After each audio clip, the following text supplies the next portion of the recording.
Hello, ladies and gentlemen. Welcome to Triple N Media. I am Dr. NIK NIKAM. In this presentation, we are going to be comparing various models of i14 phone. Sometimes it's very difficult to decide which one to get it, what features do we need, and how it best fits our needs.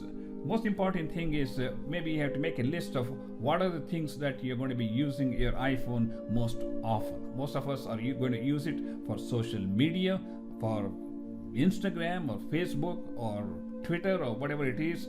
Plus we're going to use it for email, or maybe we're using for pictures, because especially the young generation, when they meet, when they go to gatherings, when they have events, children's birthdays and graduations, their biggest attraction is taking beautiful pictures, and that is what we are going to be focusing upon. Actually, the iPhone 14 has three different models.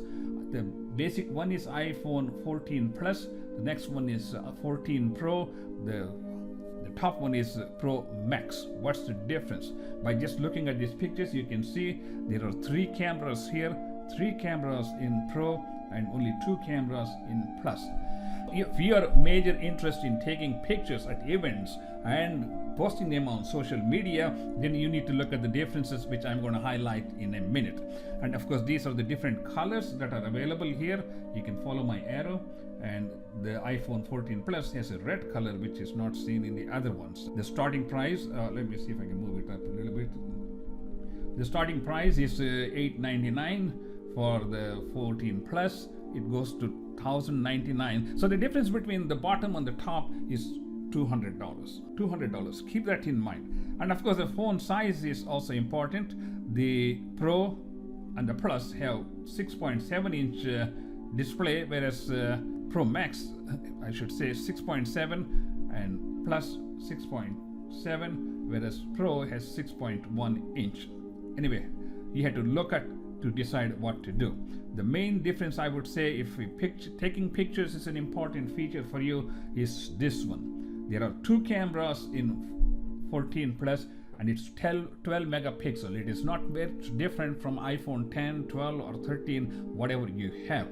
Whereas iPhone 14 Pro and Max have 48 megapixels. That means in that screen size, we are looking at 6.7 inches. It's going to pack 48 megapixels worth of information when you click that camera. And that's an important thing you need to keep in mind. Whereas if you're using 14 Plus, it's going to store only 12 megapixels of that frame that you're trying to capture. Keep that in mind. And here, zoom factor. This 14 Plus has only one zoom, so you can't zoom anymore. That's my biggest problem with my iPhone 10, which is why I am trying to see if I need to upgrade it. But I don't know if I want to spend so much money, because I still have this phone. I hope they give me a discount for this. I think the Xfinity is supposed to give me a discount, so I'm going to go and check it out. But anyway, the other ones, the Pro and the Pro Max, have up to 1, 2, 3 max, 3x. They can expand the pictures 3 times. But you need to read the fine print here, optical zoom options. Optical zoom means it takes a pixel, 1 millimeter pixel, and just stretches it to 3 millimeters square.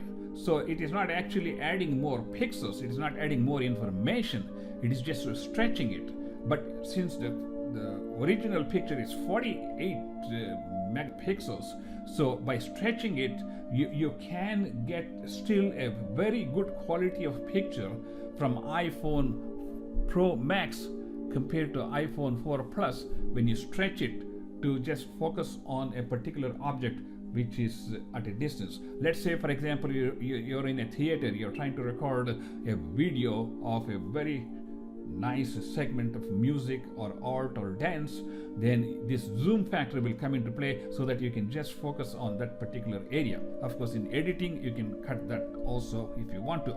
Coming back to the battery life, 29 hours, 23 hours for Pro, 26 hours. No big deal. All of them have Apple's A16 chip, whereas 14 Plus has A15 chip, and they have similar cores.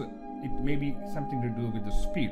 they have face recognition, they all use 5G capability, and the capacity comes in 128, 256, 512, 1 terabyte. But remember, the price they are quoting is for the base unit of 128 gigabytes.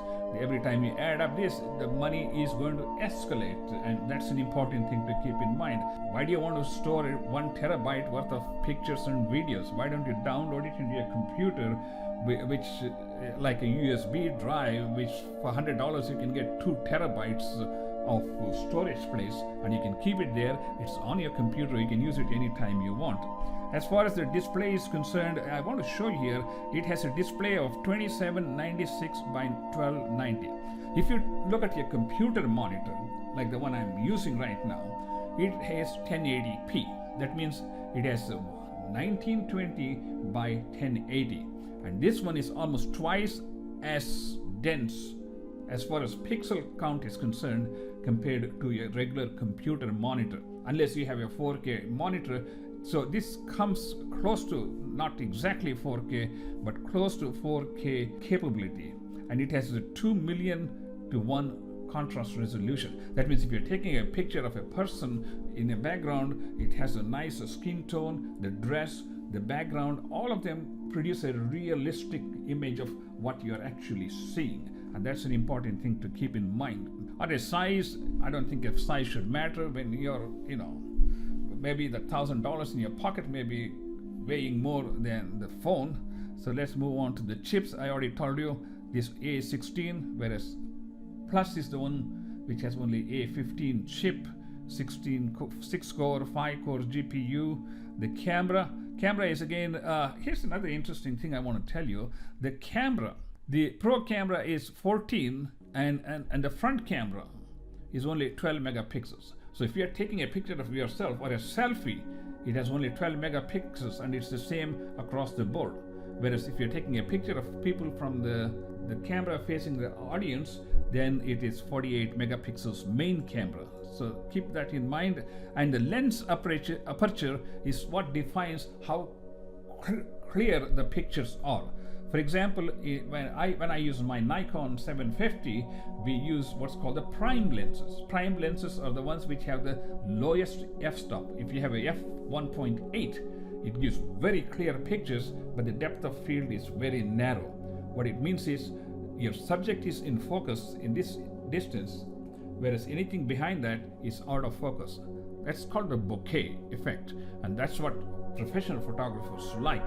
So this, even for telephoto, it has 2.8 aperture, which is super good for an iPhone camera, and that's what makes it so unique, that when you zoom it, you still get very clear pictures.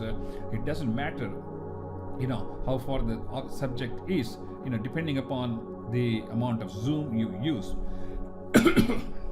Video recording, they all can record 4K video at 24, 25, 30, 60 frames per second.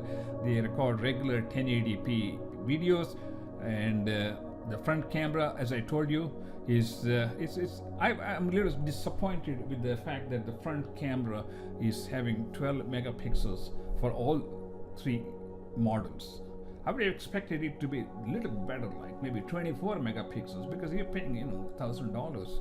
You expect it to be a little bit different from the base unit, which is like 12 megapixels. So, but that's my opinion. So let's move on to safety and all these things. Okay, cellular. And the main thing about cellular is it can use Wi-Fi, it can use Bluetooth, it can produce hotspots, and importantly, if you have an iPhone, you turn on your Wi-Fi phone calling, then any of your Apple devices like MacBook Pro or iPad, you can make calls, receive calls, even though they don't have the cellular data turned on those devices. Face recognition is seen in all these different units, and video calling is also a standard feature in all 3 of these. Audio calling, which is expected. Playback. One of the things I have problem with the iPhone is you start recording videos, within 20-30 minutes your battery is dead, at least with my iPhone 10X, whatever this is. Whereas here it says video playback 25 hours, but I want to see video recording, how much video recording I can do with 1 fully charged battery. I don't see that one here. That's the question I'm going to be asking when I go to the store, but probably they won't know because they're going to look at the same page and say, well, we had to do some research. But anyway, let's continue this. Now, previously we used to have like physical SIM cards. Now we have electronic SIM cards, which makes it easier. So everything is updated by software, just like Tesla. Anything that needs to be updated is done through the cloud, and it is updated through the software.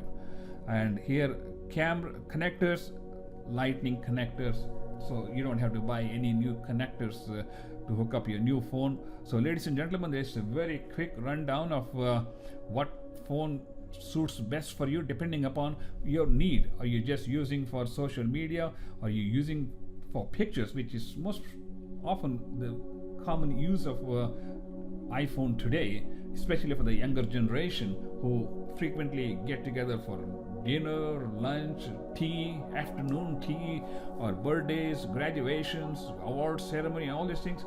And that's when you want to take a good picture and put it on your Instagram, social media, Facebook, Twitter, so that you get more likes. I mean, we're all hooked on likes, aren't we?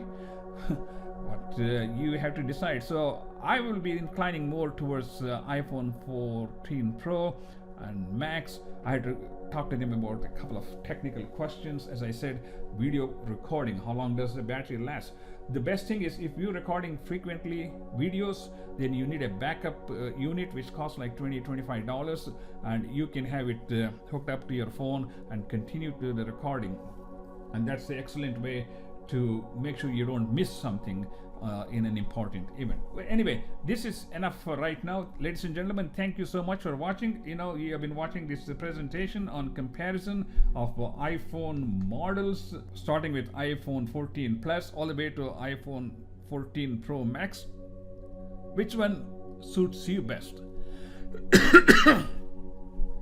Thank you so much, and please do subscribe to our YouTube channel, and I will see you in the next presentation. Bye.